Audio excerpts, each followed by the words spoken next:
అల్లు అర్జున్కు హైకోర్టులో regular bail లభించింది. So ఈ బెయిల్ కండిషన్స్ చూస్తే మనకు బెయిల్ ఎందుకు ఇచ్చారో అర్థమవుతుంది. బెయిల్ కండిషన్స్లో క్లియర్గా మీరు అనుమతి లేకుండా విదేశాలకు వెళ్ళకూడదు, సాక్ష్యాధారాలను ఏ రకంగా మీరు లోబర్చుకోకూడదు, భయపెట్టకూడదు, వారిని ఇండ్యూస్మెంట్ కానీ థ్రెట్ కానీ వాళ్ళకి ఏదైనా ప్రామిస్ కానీ చేయకూడదు. ఈ కండిషన్స్ ఆధారంగా అల్లు అర్జున్కు రెగ్యులర్ బెయిల్ వచ్చింది. కోర్స్ సాధారణంగా ప్రతి బెయిల్లో ఉండే రెగ్యులర్గా పోలీస్ స్టేషన్లో రిపోర్ట్ చేయడము, ఇట్లాంటి కండిషన్స్, షూరిటీలు ఇవన్నీ ఉంటాయి. కానీ మౌలికంగా బెయిల్ రావడము ఈ కేసులోనే కాదు, బెయిల్ రావడము అది కేసు మెరిట్స్ గురించి ఏ రకమైన కామెంటరీ కాదు. పొలిటికల్ లీడర్లు అయితే బెయిల్ రావడంతోనే ప్రజాస్వామ్య విజయం సాధించింది, న్యాయం గెలిచింది అంటూ స్టేట్మెంట్లు ఇస్తారు. అల్లు అర్జున్ పొలిటీషియన్ కాదు గనక ఆయన వైపు నుంచి ఈ రకమైన ఏ స్టేట్మెంట్లు అడావుడి లేదు. ఇప్పటికీ జరిగిన డ్యామేజ్ కూడా గుర్తించారు కనుక బహుశా లో ప్రొఫైల్లో ఉన్నారు. దీన్ని ఎక్కడా సెలబ్రేట్ చేసుకొని అభిమానుల కోలాహలం ఎక్కడా కనిపించడం లేదు. సో కానీ పొలిటీషియన్ అయితే మామూలుగా ఉండేది కాదు. బెయిల్ రావడం అంటేనే నిర్దోషిగా ప్రకటించినట్లుగా ప్రజెంట్ చేసుకునేవాళ్ళు. అందువల్ల బెయిల్ రావడము దోషి నిర్దోషి అనే అంశానికి సంబంధమే లేదు. బెయిల్ పిటిషన్ కోర్టును పరిశీలించే ముందు అనేక సందర్భాల్లో కోర్టులు చెప్పినవి ఏంటంటే, ఈ సమయంలో మెరిట్స్ ఆఫ్ ద కేసులోకి వెళ్ళము, కేసు పూర్వాపరాల్లోకి వెళ్ళి వాద ప్రతివాదాలను పరిశీలించి బెయిల్ ఇవ్వరు. బెయిల్ ఇచ్చే ముందు కొన్ని ప్రాథమికమైన అంశాలకు మాత్రమే పరిమితమవుతారు. తాత్కాలిక బెయిల్ ఇచ్చేటప్పుడు కూడా హైకోర్టు చాలా క్లియర్గా చెప్పింది ఏంటంటే, ప్రైమా ఫేసి ఎవిడెన్స్ అంటే ఇతనే ఎందుకంటే పెట్టిన కేసు నార్మల్ నెగ్లిజెన్స్ ఇట్లాంటి కేసు కాదు. ఇప్పుడు క్రిమినల్ నెగ్లిజెన్స్ నేరపూరిత నిర్లక్ష్యం. నేరపూరిత నిర్లక్ష్యంలో కూడా మీకు షారూఖ్ ఖాన్ కేసులో గుజరాత్ హైకోర్టు ఇచ్చిన తీర్పు ఉంది, దాన్ని సుప్రీంకోర్టు కూడా యాక్సెప్ట్ చేసింది. షారూఖ్ ఖాన్ కేసులో మీకు జితేంద్ర మనుభాయ్ సోలంకి వర్సెస్ షారూఖ్ ఖాన్ కేసుది. So Mirtaj Ahmed versus state of Gujarat అని గుజరాత్ హైకోర్టులో కేసు. సో ఈ కేసులో కూడా కోర్టు క్లియర్గా చెప్పింది ఏంటంటే, క్రిమినల్ నెగ్లిజెన్స్ అనే దాన్ని ఎస్టాబ్లిష్ చేయాలన్నా డిగ్రీ ఆఫ్ నెగ్లిజెన్స్ కూడా కీలకం. అంటే ఆ నిర్లక్ష్యం యొక్క తీవ్రత ఏంటి అని. ఇప్పుడు ఏదో చిన్న నిర్లక్ష్యాన్ని కూడా క్రిమినల్ నెగ్లిజెన్స్ అనలేం. అలాగే ప్రాక్సిమేట్ కాజ్ అని షారూఖ్ ఖాన్ కేసులో కోర్టు ఇంకో మాట కూడా చెప్పింది. అంటే నియరెస్ట్గా ఉన్నాను, అంటే ఇతని వల్లనే ఈ ప్రమాదము జరిగింది అని పరోక్షంగా ఎస్టాబ్లిష్ కావడమో రిమోట్గా ఎస్టాబ్లిష్ కావడమో కాదు, అది చాలా దగ్గరగా ఎస్టాబ్లిష్ కావాలి, ఇతని వల్లనే ఆ మరణం జరిగింది అని.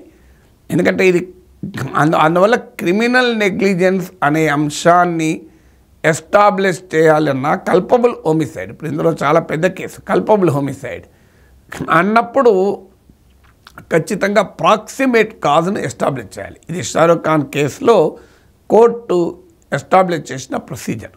సో అందువల్ల ప్రాక్సిమేట్ కాజు అలాగే degree of negligence even Allu Arjun కేసులో కూడా చాలా కీలకమైన అంశాలు అవుతాయి. ఎందుకంటే షారూఖ్ ఖాన్ కేసులో కనీసం షారూఖ్ ఖాన్ టీషర్ట్లను విసిరేశారు స్టేషన్ పైకి.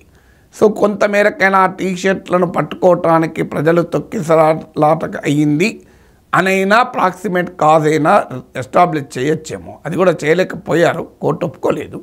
అల్లు అర్జున్ కేసులో ఆ ఫ్యాక్టర్ కూడా లేదు.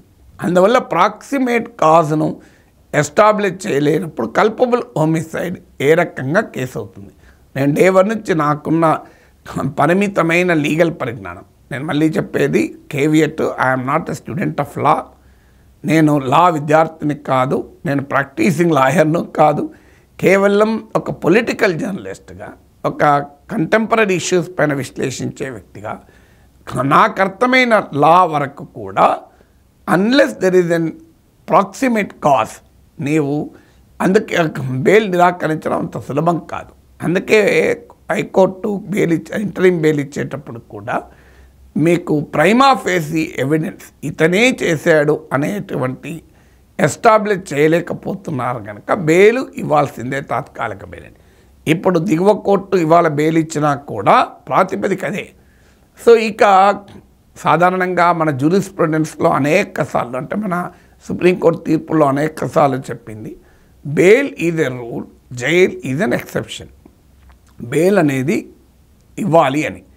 ఎందుకంటే క్రిమినల్ జస్టిస్ సిస్టంలో నేరము చేసిన వారిని శిక్షించడం ఎంత ముఖ్యమో, నేరము చేశాడని రుజువు కాకపోయినా ఒక రకంగా శిక్ష విధించడం అవుతుంది అండర్ ట్రయల్గా పెట్టుకోవడం.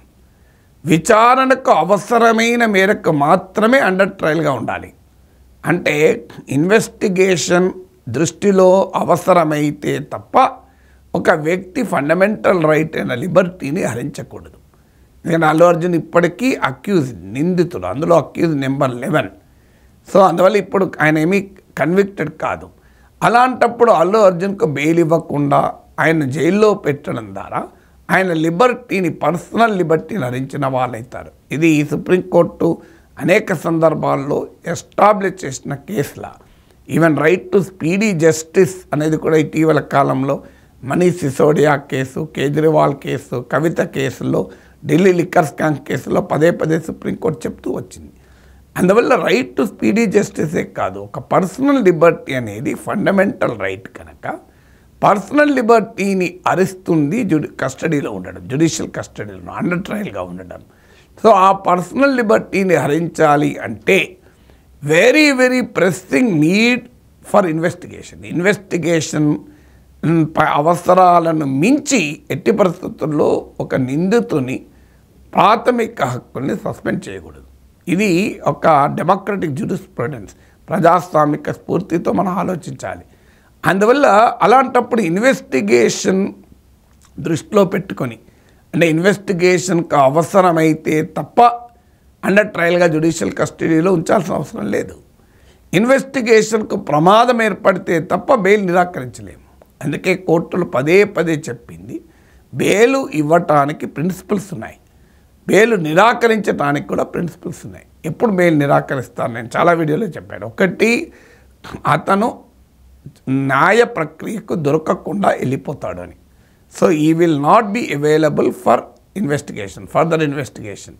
అంటే విచారణ ప్రక్రియకు దొరకకుండా పోతాడా, విల్ ఈ అబ్స్కాండ్ ఫ్రమ్ జస్టిస్, న్యాయం నుంచి దూరంగా పారిపోతాడా, పోయడానికి అవకాశమే లేదు.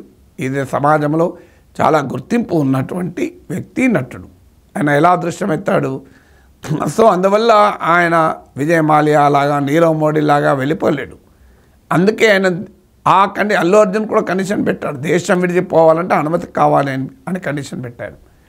అందువల్ల ఇది మొదటి ఫ్యాక్టర్, ఈ విల్ నాట్ అబ్స్కాండ్ ఫ్రమ్ లా, చట్టానికి దొరకకుండా పారిపోయే అవకాశమే లేదు. ఇక రెండవది ఏంటి అంటే సాక్ష్యాధారాల్ని ట్యాంపర్ చేయడం. అందుకే కోర్టు బెయిల్ ఇస్తూ కండిషన్ ఎందుకు పెట్టింది, ఇండ్యూస్మెంట్ ఇవ్వకూడదు, ఎలాంటి లోబర్చుకునే ప్రయత్నం సాక్షులు చేయకూడదు, థ్రెట్ చేయకూడదు, బెదిరించకూడదు సాక్షుల్ని, అలాగే సాక్షులకు ఏ రకమైన ప్రామిస్ చేయకూడదు. ఇది సాక్ష్యాధారాల్ని ప్రభావితం చేయడం అవుతుంది. ఇది రెండవ కండిషన్ పెట్టింది. మూడవది సాక్షుల్ని ప్రభావితం చేయడం, సాక్ష్యాధారాలు ట్యాంపర్ చేస్తానికి అల్లు అర్జున్కి అవకాశమే లేదు. ఎందుకంటే సాక్ష్యాధారాలు అనేది ఏంటి, అక్కడ సాక్ష్యాధారాలు అనేది సీన్ ఆఫ్ అఫెన్స్లో దొరికిన మెటీరియల్, అది ఆల్రెడీ పోలీసుల కస్టడీలో ఉంది. వాళ్ళు ఈ వీడియోలు పరిశీలించి 10 నిమిషాల వీడియో కూడా రిలీజ్ చేశారు. అందువల్ల అల్లు అర్జున్ ఏం అధికారంలో లేడు, ఆ ఎవిడెన్స్ని ట్యాంపర్ చేసే అవకాశమే లేదు. సాక్షుల్ని ప్రభావితం చేయకూడదు. ఇంతకుముందు చెప్పిన ఫ్యాక్టర్స్ అన్నీ ఎలాగో కోర్టు కండిషన్లో ఉన్నాయి. సో అందువల్ల ఈ 3 కండిషన్స్, అంటే చట్టానికి దొరకకుండా పోవడం, సాక్షుల్ని ప్రభావితం చేయడం, సాక్ష్యాధారాల్ని లేకుండా చేయడం. 4వ కండిషన్ ఏంటంటే ఇదే రకమైన నేరాన్ని మళ్ళీ చేస్తాడన్న అనుమానం ఉన్నప్పుడు కేసులో బెయిల్ ఇవ్వరు. ఇప్పుడు మర్డర్ కేసు ఉంటుంది, చాలా సీరియస్ కేసు, వాడు బయటకు వస్తే మళ్ళీ ఇద్దరిని మర్డర్ చేయొచ్చు. సో అలాంటి లేదు, ఒక రేప్ కేసు ఉంటుంది, వాడు బయటకు వస్తే విక్టిమ్కు ప్రమాదాన్ని తెచ్చిపెట్టవచ్చు. ఇక్కడ అల్లు అర్జున్ బయట ఉండడం వల్ల ఎవరికీ ప్రమాదము లేదు. ఇలాంటి ఘటన మళ్ళీ జరగడానికి అవకాశం ఏమీ లేదు. ఆయన ఇప్పుడు అల్లు అర్జున్ మళ్ళీ ఇంకో స్టాంపిడ్ కారణమవుతాడా ఇంత జరిగాక కూడా? అందువల్ల మీకు ఈ 4 కండిషన్స్ ఫుల్ఫిల్ అవుతున్నాయి కనుక personal liberty of an accused, నిందితుడైన అతనికున్న ప్రాథమిక హక్కు అయిన వ్యక్తిగత స్వేచ్ఛను హరించకూడదు కనుక ఆయన ఇన్వెస్టిగేషన్కు ఏ రకమైన ప్రమాదము లేదు కనుక ఆయన బెయిల్ ఇవ్వటానికి అల్లు అర్జున్కు క్లియర్గా రెగ్యులర్ బెయిల్ లభించింది.